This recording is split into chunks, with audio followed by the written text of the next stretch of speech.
Welcome to Hort Culture, where a group of extension professionals and plant people talk about the business, production, and joy of planting seeds and helping them grow. Join us as we explore the culture of horticulture. What up, peeps? I don't know. Hello. Summering still. Summer's simmering. How about that? Simmering. Low, it's on the low boil. Do you guys feel like summer is like winding up? I know I have a kiddo, and when school starts, I'm like, oh, summer's over. Not really. There's still warm weather. Like winding up or like winding down. School's starting, so winding up for a while. But yeah, winding down, I always feel like that school is a demarcation in the timeline when you go back to school. And I felt that way when I was in school, back when you had tablets, literally stone tablets. Yeah. But we had tablets at school as well. They were a little bit different. But no, I always felt like that when we went back to school, summer was over, and that feeling has never left me. I don't know about you guys, but is summer still going on for you guys, or is it over? I don't know. What's your end of summer? It's still going on for me, for sure. Okay, good. I would say mine goes to like mid-September. Yeah, mine kind of. I guess the temperature is still simmering. So. Yeah, it's like weird from a planting perspective because we're starting like fall crops, right? So it's easy to, even though it feels like summer, it's feel like your brain is in fall, which is the struggle and blessing, I guess, depending on your personality. Fall of crops is always in the future. Weird. Yeah, it's just living in the future. That's what farming is. Like you're thinking, you're functioning in the here and now barely, and you're constantly thinking. I have a much less cerebral and much less agricultural answer. Yeah. So my birthday is September 12th. That's obviously the break point, Brett. And so for me, I always thought I had sort of like the last bit of summer birthday vibe, because it was like school had gone back, but like we hadn't really settled down yet. Yeah. Although they go back so early now, like way earlier. Totally. It would be disorienting now. It's definitely not sweater weather yet. How about that? It is. It's sweat. No. It's sweat weather. Sweatier weather. That is much less palatable than extra sweater eye. weather. Yeah, sweat weather. Well, Eliana, we'll let you introduce yourself in a minute, but how are you feeling? You're still oriented to a school year, kind of. Does freedom end when school begins, or yes. how is it? I have already accepted that summer is over, and I am ready for the cold weather and sweatpants and coffee. Yes, I'm just ready for it now. Now I'm already thinking about school and everything. I'm just ready to get started with it. Do you have a go-to coffee of fall or winter? Yeah, I do love a pumpkin latte or chai tea. Those are probably my two go-tos. So I'm excited for fall. Ray's eyes lit up. She's a cinnamon girly. Ray is also a pumpkin spice girly. Yeah, I'm a PSL. He might be the most longest consistent PSL person I mean, I may be the only guy in our neighborhood that maybe snuck a pumpkin Halloween decoration up in the corner of the window, hoping Jennifer wouldn't notice. If my wife notices, I'll have to take it down. But for now, Jack stays in the corner of my window. Now Ray has declared spooky season. It is. It's spooky season. A lot of people now. August is spooky season. It is, and the bird months are coming up. I'm not here to yuck your yum, yo. Like it's all good. I mean, it's my vibe. I keep the orchards in business by buying cider donuts and all things pumpkin during the fall year round, of the year. Baby. Yes, it's more of a vibe than a season with this guy. It's more of a vibe. Yeah, Sav, what's your take? Are we post summer? I think when I come back to campus and I see people dropping their tailgate trailers, that is like the first sign of fall. Yeah, that's a good one. Yeah. Yeah, it's still hot. People still have to mow under them. And the tailgate trailers are falling. That's the natural sign of fall. When the corn's being shucked and the tailgates are dropping. Yes. The tailgates are hip high. Yes. Yeah, I think it's still obviously really hot outside, but I look forward. It's like a sign that fall and cooler weather is coming. Yeah. I look for the first vestiges of fall. It doesn't matter. I mean, when leaves are crunchy, my attitude's looking up. Looking up and leaves, and it could be dry weather, it could be fall weather, making them crunchy. Like, it doesn't matter. Care. I just like the crunch. I just like the crunch. So yeah, it's a seasonal thing. So you mentioned agritourism, Ray. That's one of those market channels people think of as during the absolutely the fall time.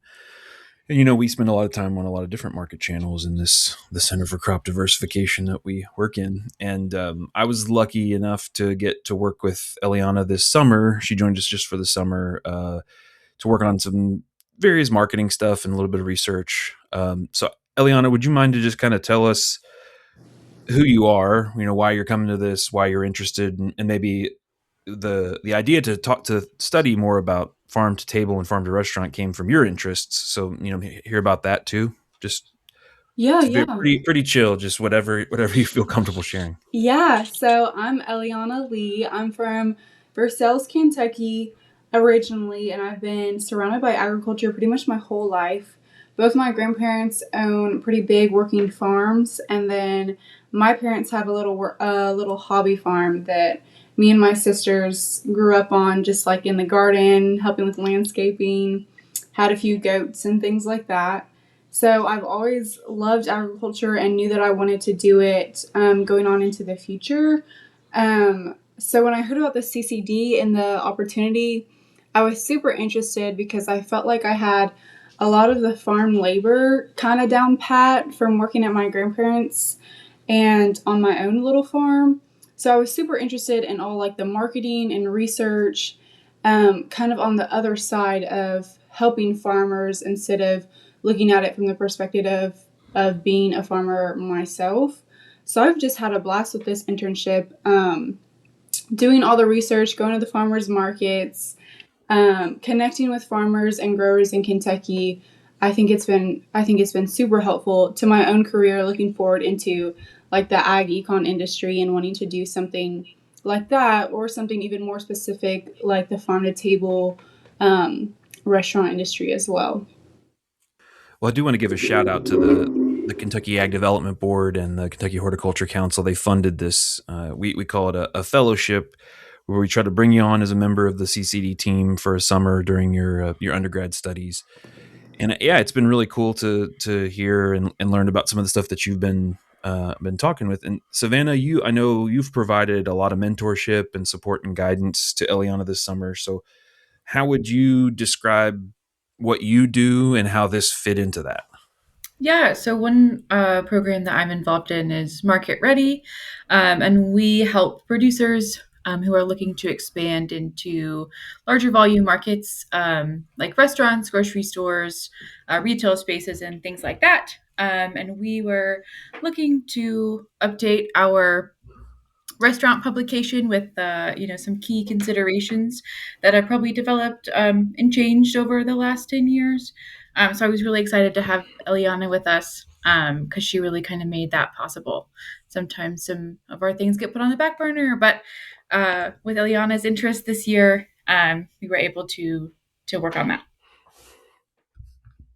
I'm always kind of curious with internships. I know you may have came in, Eliana, with specific intentions, but and it's always I always have the same kind of questions, especially for folks like yourself, is the breadth of work that you worked on. I mean, any surprises? Maybe I shouldn't ask this with you, all of you guys listening here. Savannah's like, what's she going to say? She gets paid regardless. Like anything surprising about your work this summer, as far as your just experiences in general goes, that you didn't expect, or? Yeah, definitely. Going into it, I read up about the CCD and obviously looked at the little like flyer for the internship, but I was kind of expecting like just to be sitting on my iPad all day, like typing numbers away, going to the farmer's market, and then coming back in, sending emails all day or whatever. So definitely a lot more just time by myself. So I've been very like happily surprised with how often I'm with the team or emailing people and then setting up Zoom calls. I've also had a blast. Brett and I, at the beginning of the year, I remember him specifically asking me like what I want to do in the future. And I remember being like, farm to table, like some kind of local restaurant would be so fun. And so I've been so blessed with the opportunity that Brett and Savannah gave me just to kind of take off with that idea. So it's been super fun for me because I was so surprised on how they kind of catered my project to my own interest. So it was super fun to interview all the producers and all the farmers because it wasn't something that is just helpful. It is something that's helpful for, farmers and restaurants in Kentucky, but it's also something super fun and personal to me since it's a field that I'm looking to going into. Yeah, and I think that's probably it's always interesting when you get to work directly with. You said you work directly with producers, is that correct in this? And Yes. that's always super interesting. Yeah, it was super cool to have like the firsthand asking them all the tips and tricks to help other farmers, but also for my own interest. It was really neat. Yeah, I was excited to see some of the people you were able to talk to, and people who have I sometimes I feel like I have a long perspective on Kentucky agriculture and the local food stuff, and sadly or not sadly I do, but these people have real perspective. Some of them have been here from the beginning and been invested and engaged in for a long time. Was there any parts of your interview and chatting process that you felt like were really and you really enjoyed, or they caught you off guard, or anything like that? Yeah, I think it was honestly a little difficult at first because I've always been on the other side of the interview, the one being asked questions and stuff. So it was definitely difficult at first Did you because feel the power course through your veins? You're like, You're steering I the asked ship the now, questions. Yeah. I man. was I can like, ask wait, I anything. actually I don't know what to ask. Like, I actually am in control of the conversation. Freedom, yeah. So that was definitely kind of crazy at first, trying to come up with questions, but Savannah was super helpful. I remember there'd be sometimes like it'd be the first 10 minutes and I'd be like, oh, like I'm done with questions. I don't know what else to ask. And Savannah would take it away and ask super great questions. And so honestly, I enjoyed every bit of it. I definitely think they're like the past few interviews that we've done went a lot smoother. Just I felt like I was a lot more professional and actually knew what to ask and what I was curious in instead of just being like all shy and not really knowing what to ask or how to interview someone.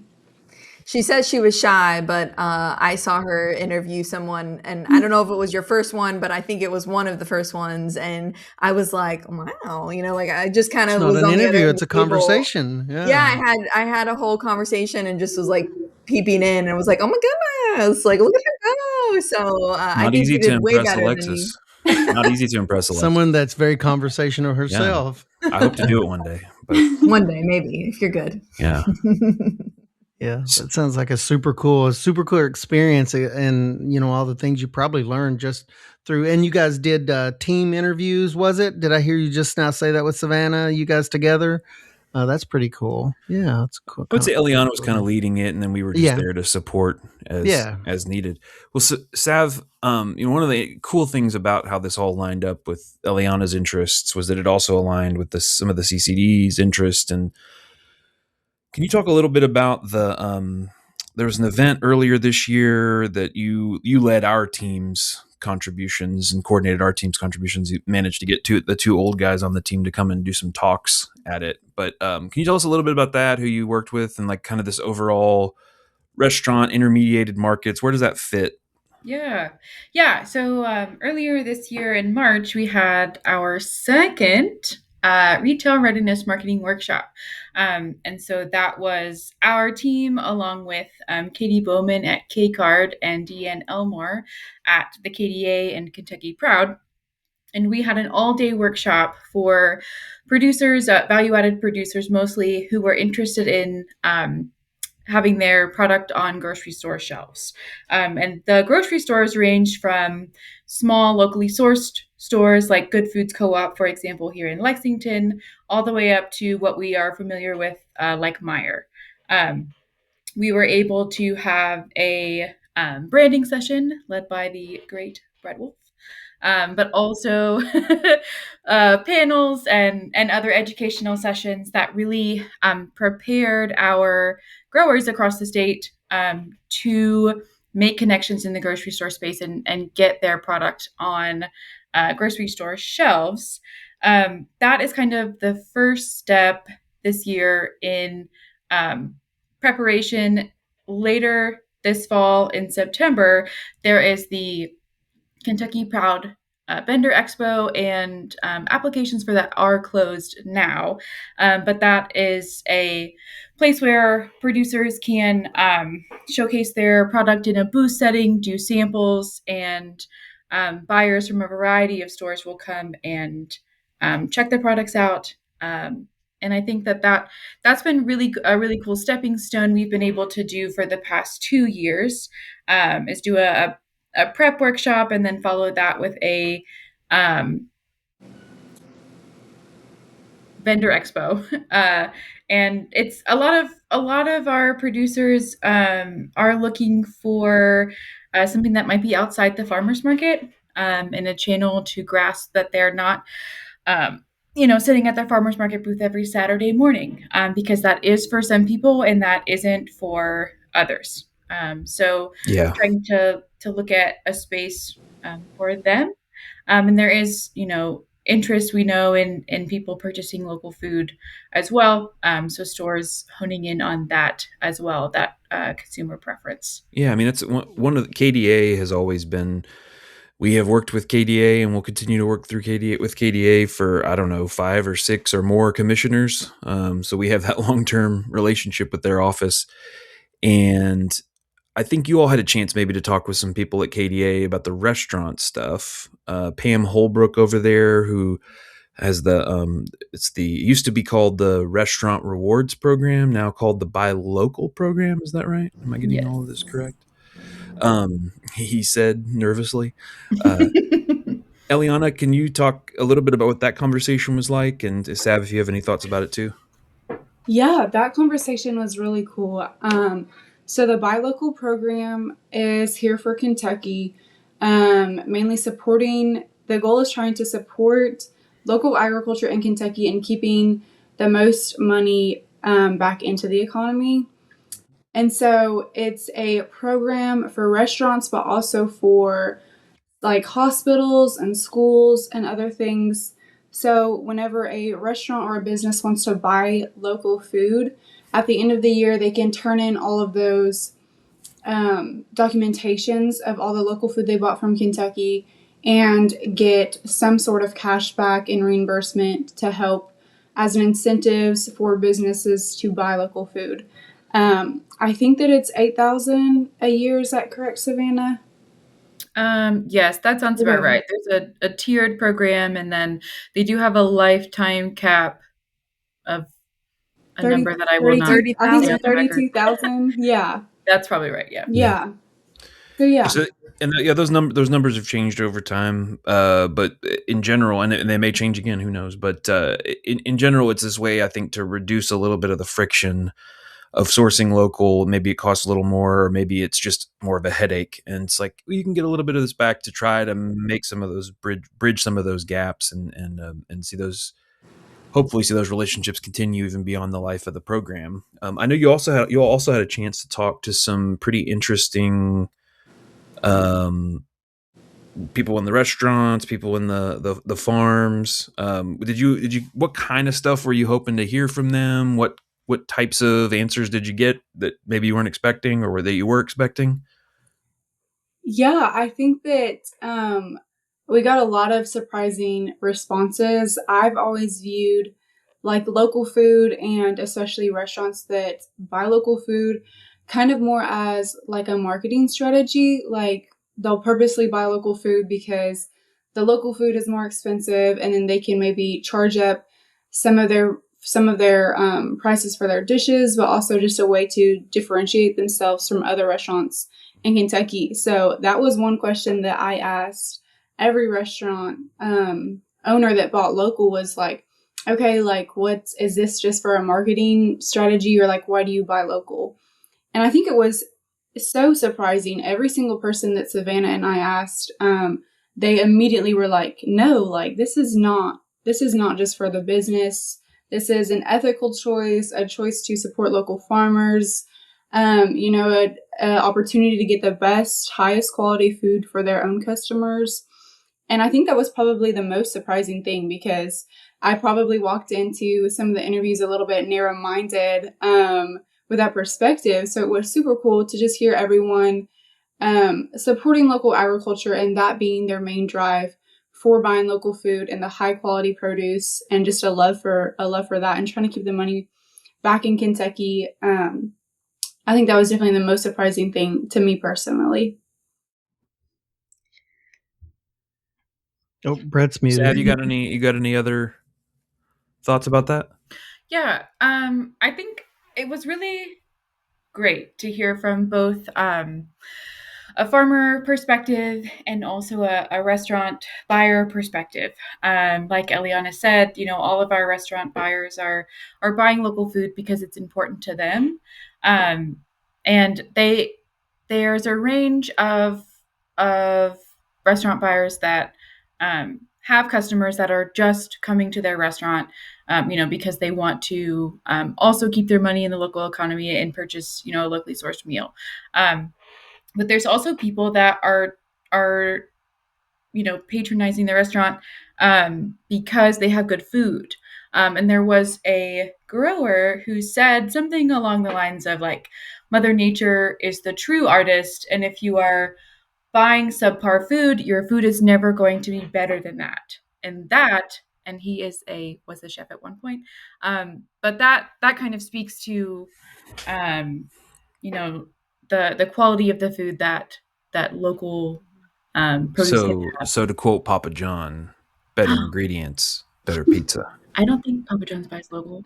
You don't know Papa John? What's that? I don't think he buys local food. Oh yeah, but his theory is yeah. But better ingredients, better pizza. I mean, he didn't say that they have the best pizza. He just said better ingredients, better pizza. It's more like a maxim to live by, rather than yes. Maybe it's not marketing for him either. Maybe it's more just it's a way of life, Brett. It's a way of life. Better ingredients, better pizza.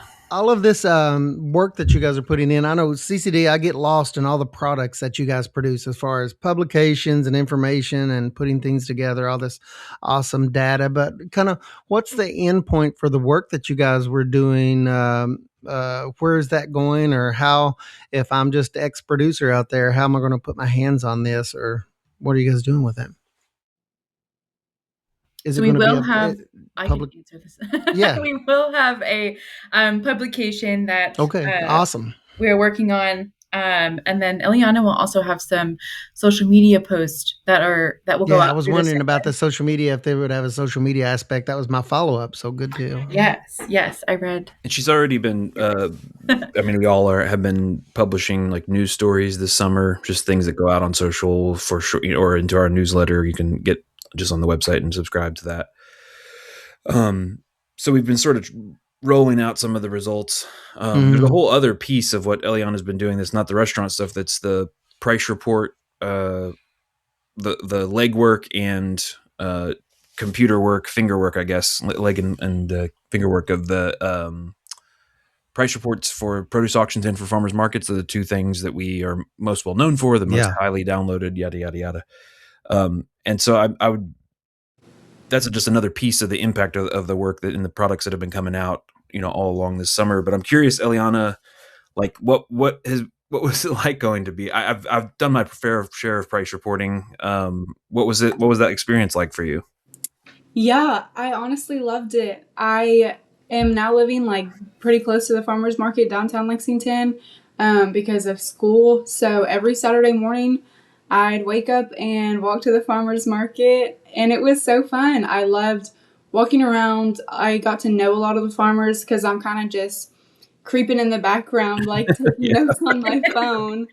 So a few farmers were like, "Oh, like, do you need help or whatever?" So it was fun to connect with some farmers. I also love just noticing the variety in prices, even just at the Lexington Farmers Market.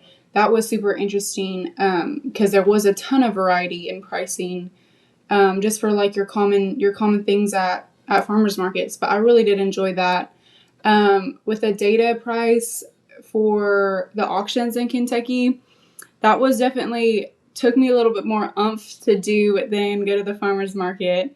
But I enjoyed that too. Just transferring all the data over to Excel. I'd throw on my favorite TV show and just start typing away. Which is White Collar. Have you ever seen? Oh man, It's like a crime like cop. Oh, TV White Collar? Yes. Or White Collar. Okay. is that's an old show? Yeah. It's older, yeah. Yeah, you Yeah. kind of have like have vintage tastes, I think. Yeah. So that was honestly fun to from work 2009. with. So Yeah. Oh, vintage. graduated high school. Yeah. Alexis too is no. I'm not going to. Does that make me vintage? I will not go there. I did not say that on the record. Okay, not from this guy. So you're watching your crime documentaries and you're just plugging in numbers on the iPad. Oh yeah. And it's going to feel weird when you keep doing that out of just sheer habit. When this is over, you're just going to still be walking around. They're going to be saying hi. You guys are going to form a social club at the farmers market. I can see this happening. They're going to be like, hey, and you're going to be like, hey. The CCD fellows. Yes, like it's going to be its own. I'm part of the alumni of the CCD Summer Fellows. Yeah. So absolutely, that sounds so cool. I've already got a farmer that has seen me a few times, and I finally introduced myself, and he was like, "Are you looking for a job? Like, you need to come to work and all this stuff." So he's already got me set up, I think. They'll put you to work. You got to be careful when you're around farmers markets. There's always something to do. There is. Absolutely.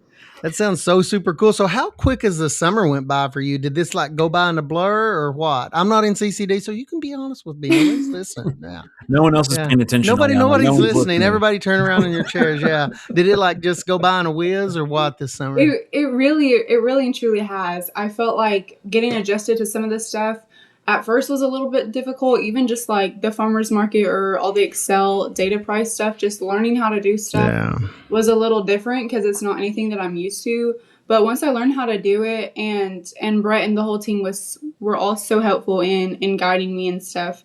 But once I learned how to do it, I felt like it went really well, and I really learned to enjoy everything, and I had so much fun with Savannah interviewing everybody.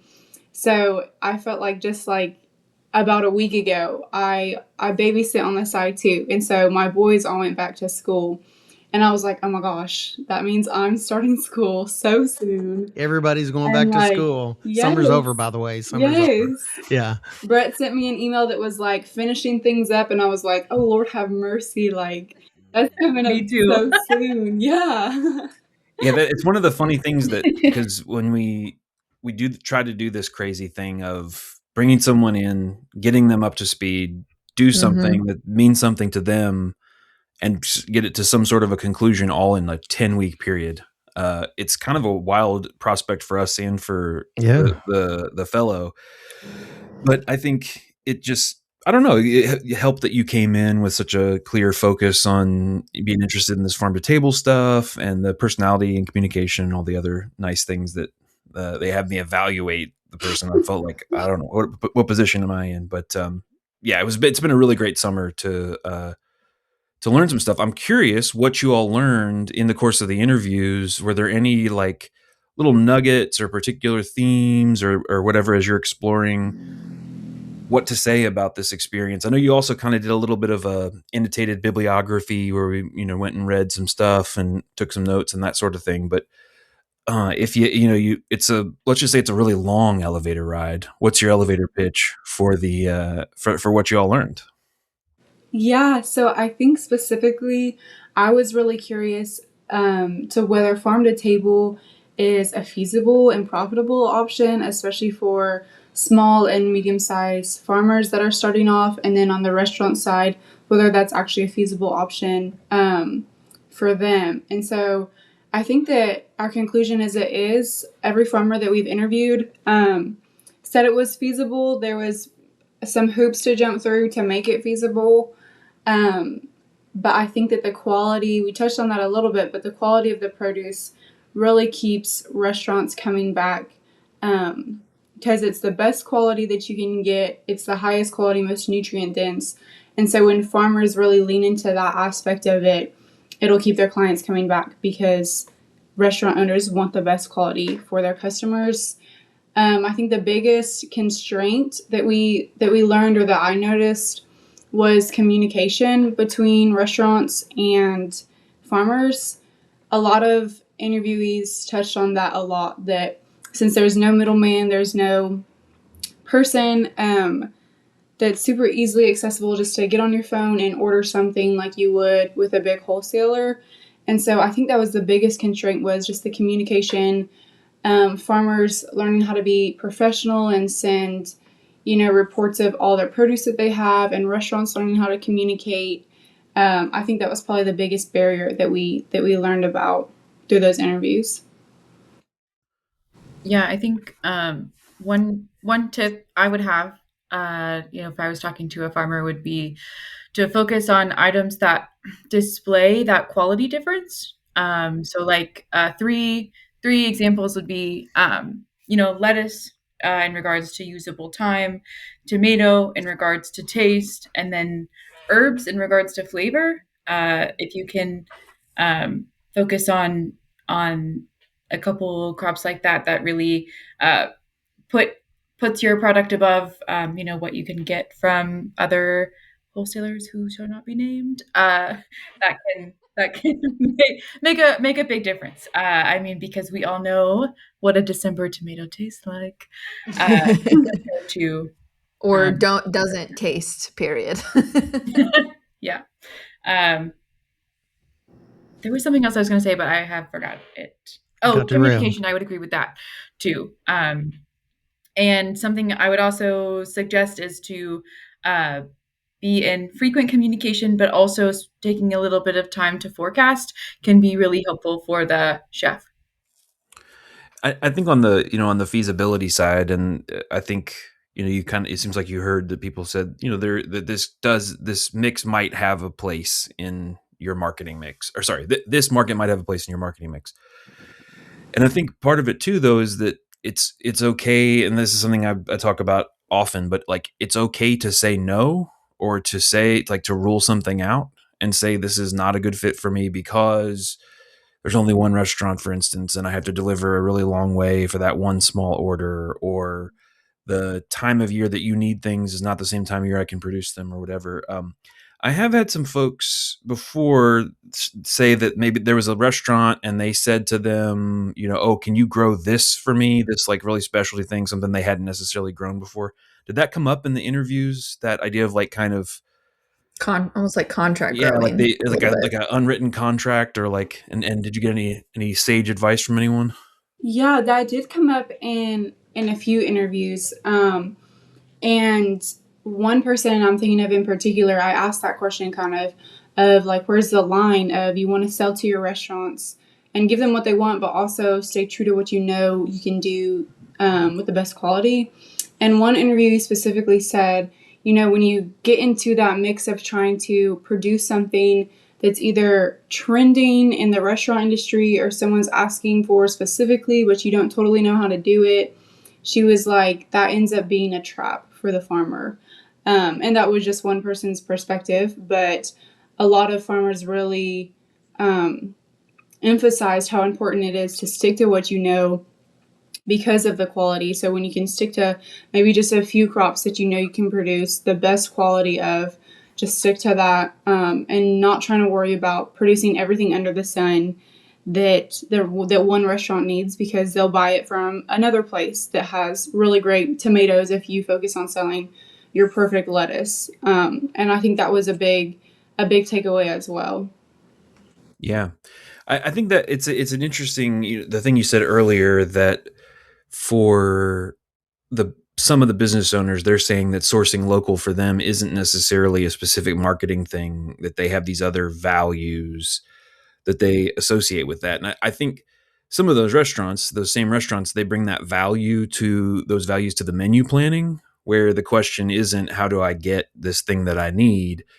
It's what do you got that's available, like gonna knock my socks off, that you're so confident that you did it well, that you grew it well. Now, in some cases, for instance, if your answer to that question is fennel, it may not go wide with fennel. Fennel, kind of be an acquired taste. But if I know I can really do some good tomatoes or blackberries or something like that, and they plan around it. It's just a different orientation. And so the people who are like, oh, can you grow me this thing I need to import and substitute from the big box truck? It can get kind of dicey, was what you were hearing from some of the people, it sounds like. Yeah, that is what I heard from some of the people. But on the other hand, there was one restaurant owner that said that her advice to farmers was to be more creative with their products.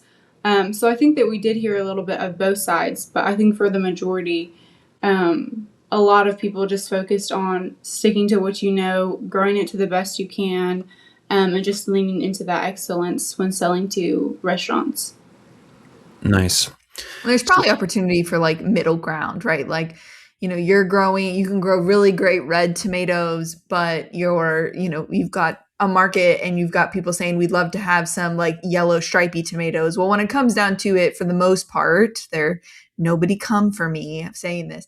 Growing a red tomato is going to be very similar to, a stripy tomato. And there's stuff that goes along with that as far as like knowing everybody wants it, and they're not going to be mad, but like there's some compromise if it's familiar enough into like, to your point of expanding, maybe growing something a little bit different.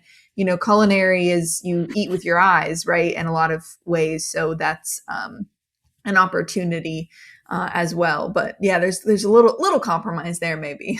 Yeah, 100%. And I probably should have worded that different because no, you're doing great. You're wording it the way they do it. Yeah.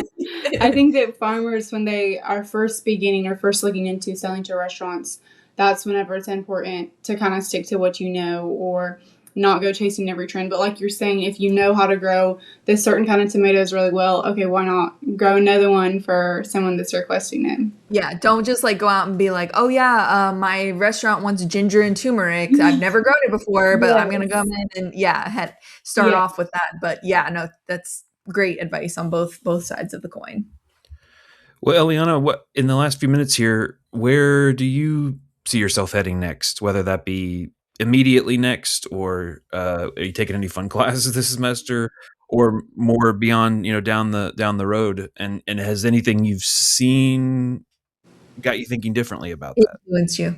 Yeah. I think here in the near future, I'm graduating this year, so I'm really excited about graduating. I think I'm taking an ag law this semester, so I'm looking forward to that. I know. But here, like further in the future, this internship has definitely confirmed that I want to go into like the ag econ industry, whether that be, I know that I want to own and manage my own farm, but maybe I have a restaurant on the side or do something more that's more tech savvy, like with all my price reporting or whatever. I've really enjoyed every bit of it. So it definitely confirms that I want to go into the ag econ industry. I know that I want to have a farm, but everything else is just up in the air right now, I guess. Yeah.